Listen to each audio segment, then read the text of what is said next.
चूहिया कन्या रूप में। गंगा नदी के किनारे एक तपस्वियों का आश्रम था। वहाँ याज्वल्य नाम के मुनि रहते थे। मुनिवर एक नदी के किनारे जल लेकर आचमन कर रहे थे कि पानी से भरी हथेली में ऊपर से एक चूहिया गिर गई। उस चूहिया को आकाश में बाज उठाए ले जा रहा था। उसके पंजे से छूटकर वह नीचे गिर गई। मुनि ने उसे पीपल के पत्ते में रखा और फिर से गंगा जल में स्नान किया। चूहिया में अभी भी प्राण शेष थे।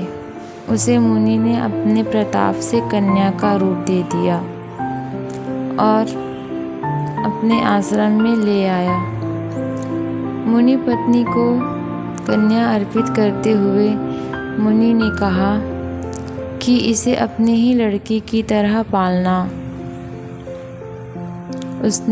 उसके अपनी कोई संतान नहीं थी, इसलिए मुनि पत्नी ने उसका लालन पालन बड़े प्रेम से किया।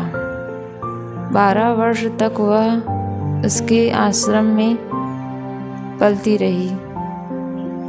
जब वह विवाह योग्य अवस्था में हो गई तो पत्नी ने मुनि से कहा, नाथ, अपनी कन्या अब विवाह के योग्य हो गई है। इसके विवाह का प्रबंध कीजिए। मुनि ने कहा, मैं अभी आदित्य को बुलाकर इसके विवाह इसके हाथ सौंप देता हूँ। यदि इसे स्वीकार्य होगा तो विवाह कर लेगी, अन्यथा नहीं। मुनि ने यह त्रिलोक का प्रकाश देने वाले सूर्य पति रूप में स्वीकार्य है? पुत्री ने उत्तर दिया, तात, यह तो आग जैसा गर्म है, मुझे स्वीकार्य नहीं। इससे अच्छा कोई वर बताइए। मुनि ने सूर्य से पूछा कि वह अपने से अच्छा कोई वर बताए। सूर्य ने कहा, मुझसे अच्छा मेघ है जो मुझे ढककर छिपा देता है। मुनि ने मेघ को बुलाकर पूछा, क्या यह तुझे स्वीकार है? कन्या ने कहा, यह तो बहुत काला है, इससे भी अच्छा किसी वर को बुलाइए। मुनि ने मेघ से ही भी यही पूछा कि उससे अच्छा कौन है।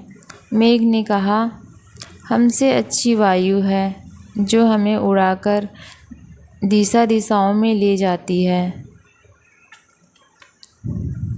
मुनि ने वायु को बुलाया और कन्या से स्वीकृति पूछी। कन्या ने कहा, तात, यह तो बड़ी चंचल है, इससे भी किसी अच्छे वर को बुलाइए। मुनि ने वायु से भी यही पूछा कि उससे भी अच्छा कौन है। वायु ने कहा, मुझसे अच्छा पर्वत है जो बड़ी से बड़ी आंधी में भी स्थिर रहता है। मुनि ने पर्वत को बुलाया तो कन्या ने कहा, तात, यह तो बड़ा कठोर और गंभीर है, इससे भी अच्छा कोई वर बुलाइए। मुनि ने पर्वत से कहा कि वह अपने से भी अच्छा कोई वर बुलाए।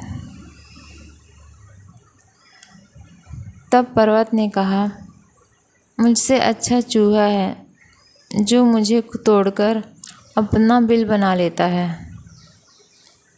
मुनि ने तब चूहे को बुलाया और कन्या से कहा, पुत्री, यह मूषक राज तुझे स्वीकार्य हो तो इससे विवाह कर ले। मुनि कन्या ने मूषक राज को बड़े ध्यान से देखा। उसके साथ उसे विलक्षण अपनापन अनुभव हो रहा था। प्रथम दृष्टि में ही वह उस पर मुग्ध हो गई और बोली, मुझे मूषिका बनाकर मूषक राज के हाथ सौंप दीजिए। मुनि ने अपने तपोबल से उसे फिर चूहिया बना दिया और चूहे के साथ उसका विवाह कर दिया। आपको ये हमारी स्टोरी कैसी लगी, प्लीज़ कमेंट्स बॉक्स में ज़रूर जवाब दें। धन्यवाद।